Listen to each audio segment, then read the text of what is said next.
ప్రియ శ్రోతలారా, ఈ రోజున మన పాఠం యెహెజ్కేలు గ్రంథం 31వ అధ్యాయంతో ప్రారంభమవుతోంది. శ్రద్ధగా వినండి.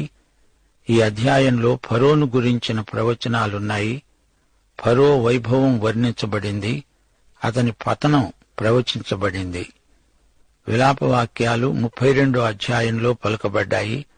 29వ అధ్యాయం నుండి 32వ అధ్యాయం వరకు ఈజిప్టును గురించి, ఫరోను గురించి ఎన్నో ప్రవచనాలు దేవుడు తన ప్రవక్త ద్వారా పలికించాడు. యెషయా, యిర్మీయా ప్రవక్తలు కూడా ఈజిప్టును గురించి ప్రవచించారు. ఇశ్రాయేలు జాతి చరిత్రలో ఈజిప్టు ప్రముఖ స్థానం వహించింది. నాడు నేడు ఈజిప్టు ఇశ్రాయేలుకు శరీరంలో ముల్లులాగా ఉంది.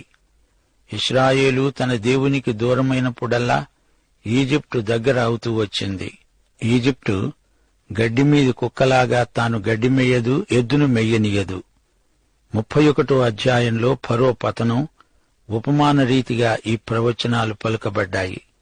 ఫరో, అతని రాజ్య పౌరులు ఏమి కానై ఉన్నారో ఈ ప్రవచనాలు మనకు కన్నులకు కట్టినట్లు చూపుతాయి. 1 నుండి 9వ వచనం వరకు ఫరో వైభవం, 10 నుండి 14వ వచనం వరకు ఈజిప్టు పతనం, చెట్టు ఉపమానం ద్వారా ప్రవచింపబడిన సత్యాలు. 15 నుండి 18వ వచనం వరకు చెట్టు పడిపోయిందనే విలాపం. దీని ద్వారా ప్రపంచ రాజ్యాలలో సంక్షోభం. యెహెజ్కేలు గ్రంథంలో అడుగడుగునా దేవుని మహిమను మనం చూస్తాము. మన దేవుడు మహాపరిశుద్ధుడని, పాపాన్ని శిక్షించకుండా విడవడని ఈ గ్రంథంలో నేర్చుకుంటాము. దేవుడు కనికరము గలవాడు. మానవతను ఆయన ఎంతో ప్రేమిస్తాడు. మానవ కుటుంబాన్ని ఆయన ఉద్ధరించగోరుతున్నాడు. ఎవ్వరూ నశించటం ఆయనకిష్టం లేదు. ఆయన తీర్పరి. ఆయన కృపాదానమును తిరస్కరించే వారికి దేవుని తీర్పు తప్పదు. ఆయన తీర్పు నిష్పాక్షికమైనది. ఇశ్రాయేలు తన ప్రజలే అయినా దేవుడు వారిని కూడా శిక్షించాడు. ఈజిప్టును శిక్షించాడు. ఈజిప్టుకు దేవుడిచ్చిన వెలుగు పరిధిలోనే వారికి తీర్పు. నిజంగా దేవుడు ఈజిప్టుకు ఎంతో ఎక్కువ వెలుగిచ్చాడు. యెహెజ్కేలు 31వ అధ్యాయం 2వ వచనం. నరపుత్రుడా, నీవు ఈజిప్టు రాజైన ఫరోతో, అతని సమూహముతో ఇలా అను, ఘనుడవైన నీవు ఎవరితో సమానుడవు? శ్రోతలు గమనించండి. దేవుడు ఈజిప్టు గొప్పతనాన్ని గుర్తించాడు. 2 సహస్రాబ్దాల పాటు ఈజిప్టు ప్రపంచ రాజ్యాలను ఎక్కువగా ప్రభావితం చేసింది. ఈజిప్టులో మంచి వర్షపాతం లేకపోయినా నైలు నది వారికి గొప్ప ఆస్తి. నదీ జలాల వల్ల భూమి బంగారు పంటలు పండించింది. నైలు నది ప్రతి ఏటా పొర్లిపారుతుంది. ఈ విధంగా ఈజిప్టు ప్రపంచమంతటికీ ధాన్యాగారమైంది. 3వ వచనం. అషూరియులు లెబానోను దేవదారు వృక్షమైనట్లున్నారు. దాని కొమ్మలు శృంగారములు, దాని గుబురు విశాలము. దాని కొన బహు ఎత్తైనందున మేఘములకు అంటింది. ఉత్తరాన అషూరు గొప్ప రాజ్యం. అది దేవదారు వృక్షం లాంటిది. అడవిలో అనేక చెట్లుంటాయి. ఒక్క చెట్టే ఉంటే దాన్ని అరణ్యం అనరు. అషూరు చెట్లన్నిటిలో మరీ మహావృక్షమైంది. అయితే ఆ చెట్టు పడిపోయింది. అది దేవుని తీర్పు. ఈ సంగతి ఫరో విన్నాడు. ఫరో కూడా పెద్ద చెట్టే. ఈజిప్టు పెద్ద దేశం, పెద్ద రాజ్యం. దేవుడు ఈ చెట్టుకు కూడా తీర్పు తీర్చాడు. 29వ అధ్యాయంలో విన్నారు గదా, ఈజిప్టు అన్ని దేశాలలో హీనంగా దిగజారింది. 2000 సంవత్సరాలు ఈజిప్టు దీనావస్థలో ఉంది. తిరిగి అది మళ్లీ తలెత్తుకోలేకపోయింది. అది మళ్లీ ప్రపంచ రాజ్యం కాలేకపోయింది. 10వ వచనం. ప్రభువైన యెహోవా ఈ మాట సెలవిస్తున్నాడు, నీవు అతిశయపడ్డావు. తన కొన మేఘములకు అంటజేసి తన ఎత్తును బట్టి అతడు గర్వించాడు. ఫరో గర్వమే అతని పతనానికి కారణం. అతడు గర్వాంధుడయ్యాడు. మానవ హృదయం గర్వం చేత దేవునికి దూరమవుతుంది. కాబట్టి అతని దుష్టత్వమును బట్టి అతణ్ణి తరిమివేసి, జనములలో బలముగల జనమునకు నేనతణ్ణి అప్పగిస్తాను. ఆ జనము అతనికి తగిన పని చేస్తుంది. ఈ వ్యక్తి ఎవరు? నెబుకద్నెజరు, బబులోను రాజు. బలమైన రాజు బబులోను రాజు. అతని జనమే బలమైన జనం. దానియేలు గ్రంథంలో ఈ సంగతి మనం తేటగా చూడగలం.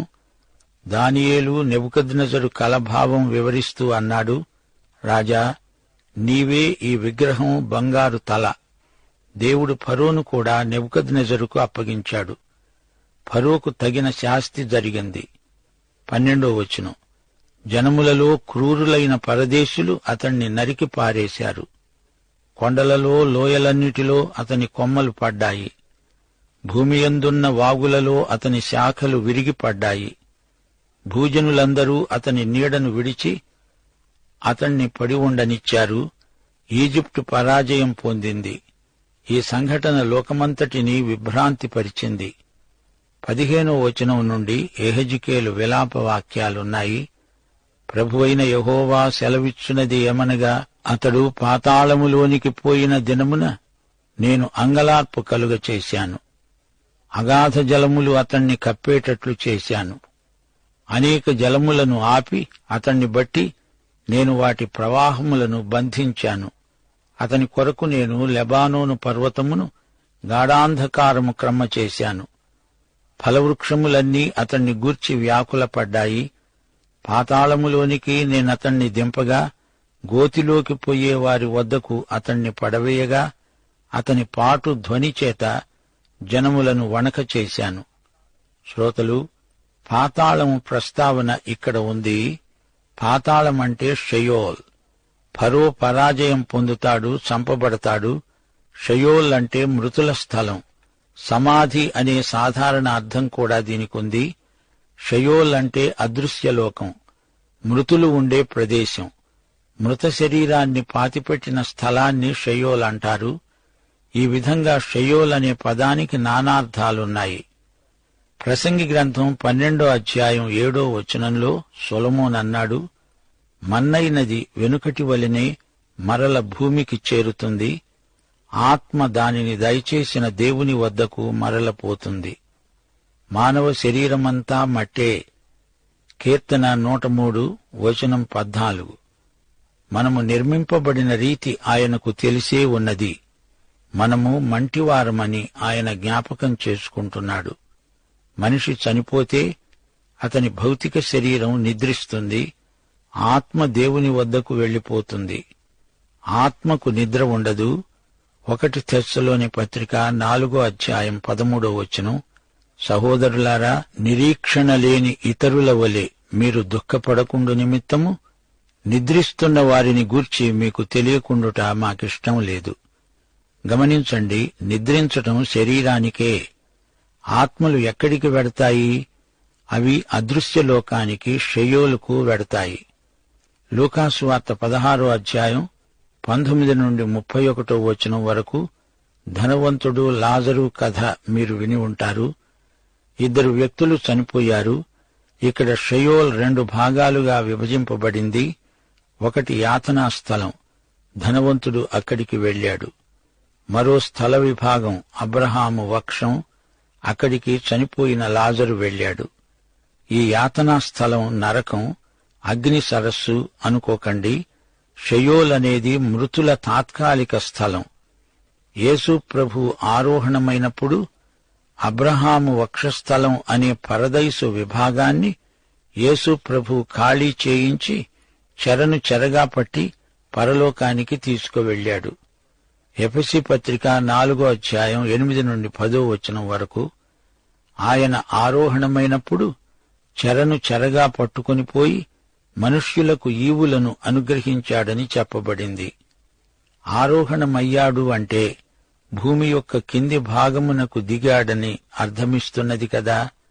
దిగినవాడు తానే సమస్తమును నింపునట్లు ఆకాశమండలములన్నిటికంటే మరీ పైకి ఆరోహణమైన వాడై ఉన్నాడు.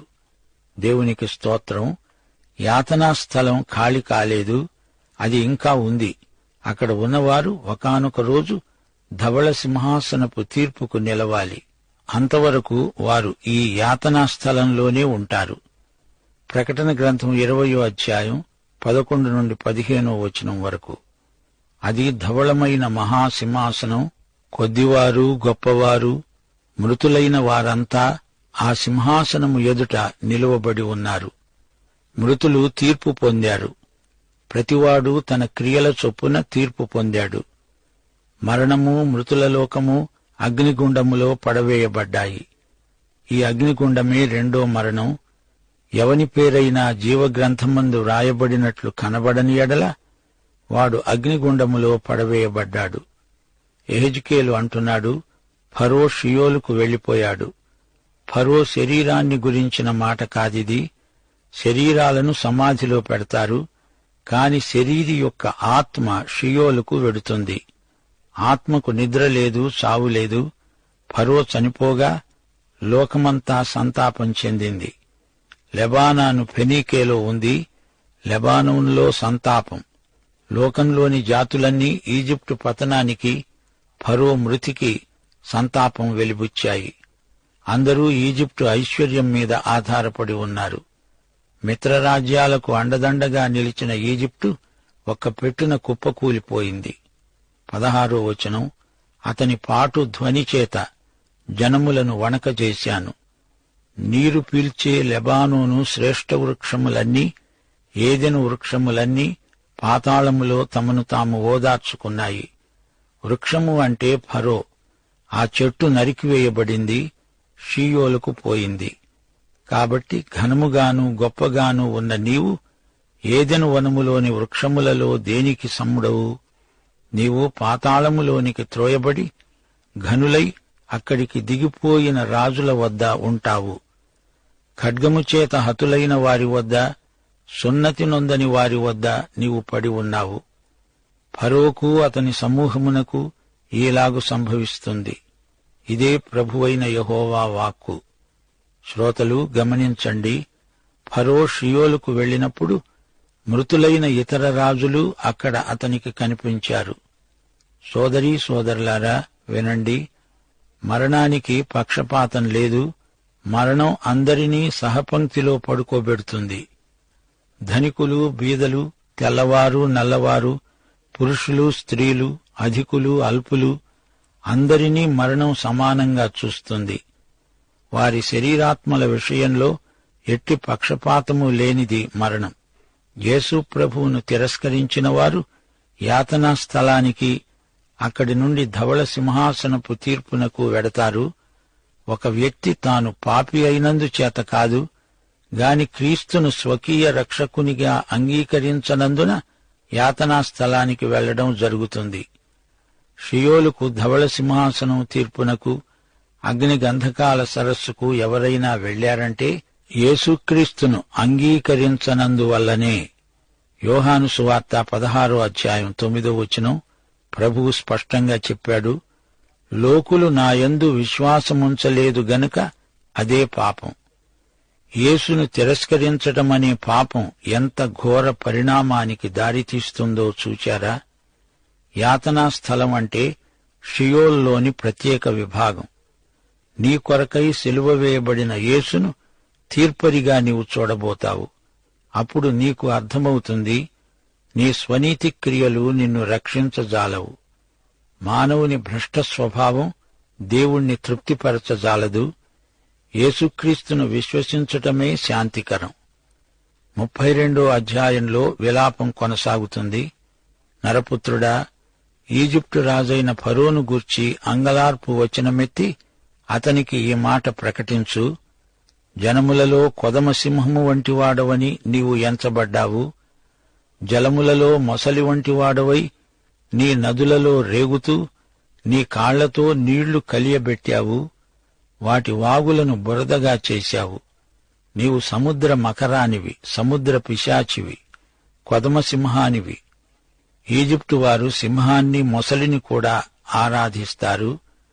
నీవు నదీ జలాలను కలుషితం చేస్తున్నావు. జల కాలుష్యానికి మకరం లాంటి ఫరో కారకుడు.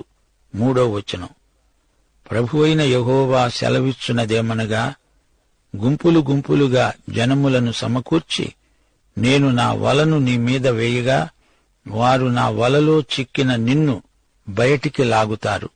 ఓ మకరమా, నిన్ను నైలు నదిలో చేపను పట్టినట్లు పడతాను. నిన్ను లాగేస్తాను. నీవు ఇక రాజసౌధంలో ఉండవు, నీ బ్రతుకు బండారం బయటపడుతుంది. నీవు షియోలుకు మృతుల స్థలానికి వెడతావు అంటున్నాడు దేవుడు. నీతో పాటు నీ ప్రజలు కూడా యాతనా స్థలానికి తరలించబడతారు. జాగ్రత్త. 11వ వచనం. ప్రభువైన యెహోవా సెలవిచ్చున్నది ఏమనగా, బబులోను రాజు ఖడ్గము నీ మీదికి వస్తుంది, బబులోను రాజు చేతికి ఫరో చిక్కుతాడు. 18, 19 వచనాలు. నరపుత్రుడా, అల్లరి చేసే ఈజిప్టు దేశీయుల సమూహమును గూర్చి అంగలార్చు. ప్రసిద్ధి నొందిన జనముల కుమార్తెలు భూమి కిందికి దిగిపోయినట్లు భూమి కిందికి పాతాళానికి పోయిన వారి వద్దకు వారిని పడవెయ్యి. సౌందర్యమందు నీవు ఎవరిని మించిన వాడవు? దిగి సున్నతి నొందని వారి వద్ద పడి ఉండు. ఫరో మాత్రమే కాదు, అతనికి తోడు ఇతర రాజులు కూడా షెయోలుకే వెళతారు. 22వ వచనం. అషూరు దాని సమూహమంతా అక్కడే ఉన్నాయి, దాని చుట్టూ వారి సమాధులున్నాయి. వారందరూ కత్తిపాలై చచ్చారు. అషూరు రాజ్యం కూడా షెయోలుకే తరలించబడింది. మరణానికి తరతమ భేదము లేదు. 24వ వచనం. అక్కడ ఏలాము దాని సమూహము సమాధి చుట్టూ ఉన్నాయి. అందరూ కత్తిపాలై చచ్చారు. వారు సజీవుల లోకములో భయంకరులైన వారు. వారు సున్నతి లేనివారై పాతాళములోనికి దిగిపోయారు. గోతిలోనికి దిగిపోయిన వారితో కూడా వారు అవమానము నొందుతారు. ఏలాము దాని సమూహము అందరికీ షెయోలు యాతనా స్థలం, ధవళ సింహాసనం తప్పవు.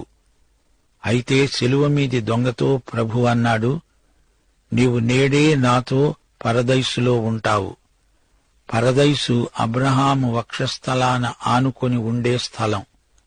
రక్షించబడిన వారికి కేటాయించబడింది. దేవునికి స్తోత్రం. ఫరో షెయోలులో ఇంకా తన నేస్తాలను కలుసుకుంటాడు. 26వ వచనం. అక్కడ మెషకు, తుబాలు దాని సమూహము ఉన్నాయి. వారి సమాధులు దాని చుట్టూరా ఉన్నాయి. వారందరూ సున్నతి లేనివారు. సజీవుల లోకములో వారు భయంకరులయ్యారు గనుక వారు కత్తిపాలయ్యారు. ఆయుధములను చేతపట్టుకొని పాతాళములోనికి దిగిపోయారు. ఎదోము కూడా అక్కడే ఉన్నాడు. 29వ వచనం.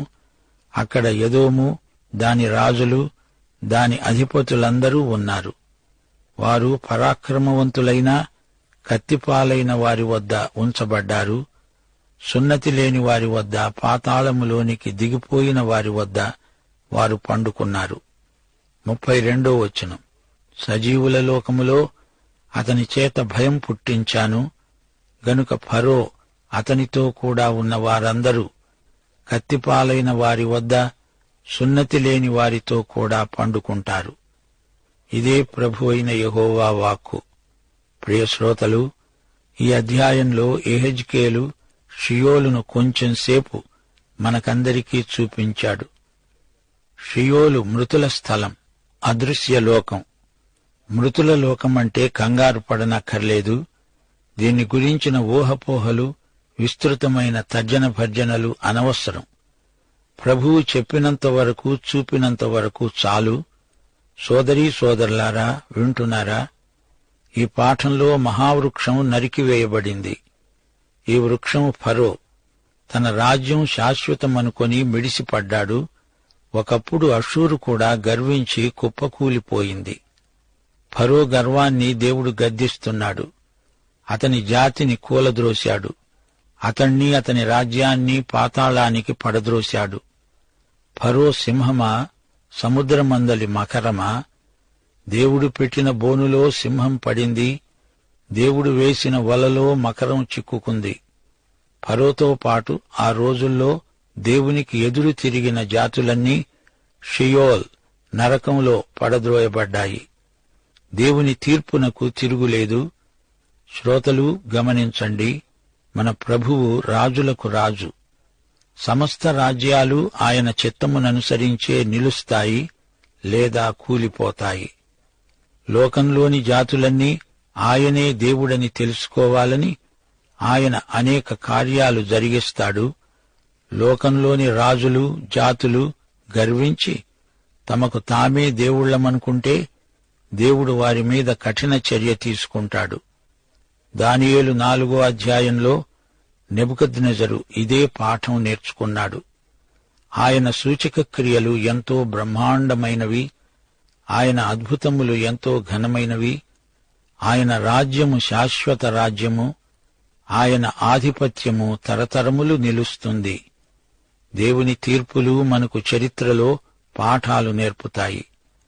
ఎడతెగక దేవుడు తన ప్రజల క్షేమాన్ని మనస్కరిస్తూ ఉంటాడు. లోకంలో చెడుగును దేవుడు ఒకానొక రోజున పూర్తిగా నిర్మూలం చేస్తాడు.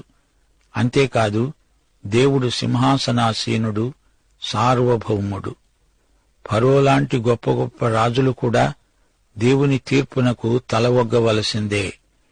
హీబ్రూ ప్రజలు మరణానంతర జీవితం ఉందని నమ్ముతారు. దేవుడు మాత్రమే జీవ పునరుత్థాన కారకుడు. ఈజిప్టు ప్రజలకు అట్టి నిరీక్షణ లేదు. దేవుని నిబంధనకు వెలుపల ఎవరికీ నిరీక్షణ ఉండదు. దేవునికి ఎట్టి పక్షపాతము లేదు. ఇశ్రాయేలు పాపాలకు వారికి తీర్పు, తన ప్రజలైన ఇశ్రాయేలును వేధించినందుకు అన్యజాతులకు తీర్పు. దేవుడే అందరికి తీర్పరి అని ఈ పాఠంలో మనం ఈ పరమ సత్యాన్ని నేర్చుకున్నాము. అయితే బబులోనును తాత్కాలికంగా దేవుడు తన సంకల్ప సిద్ధికి, తన ప్రజల క్రమశిక్షణకు వాడుకున్నాడు. అంతేకాదు, తన సేవకుడైన దానియేలు బబులోనులో గొప్ప అధికారి. దానియేలు ద్వారా దేవుడు బబులోను జాతికి తన మహిమను కనపరచగోరాడు. పాఠం సమాప్తం. ప్రభు అయిన యేసుక్రీస్తు వారి కృప, తండ్రి అయిన దేవుని ప్రేమ, పరిశుద్ధాత్మ సహవాసము మనకందరికీ సదాకాలము తోడై ఉండునుగాక. ఆమేన్.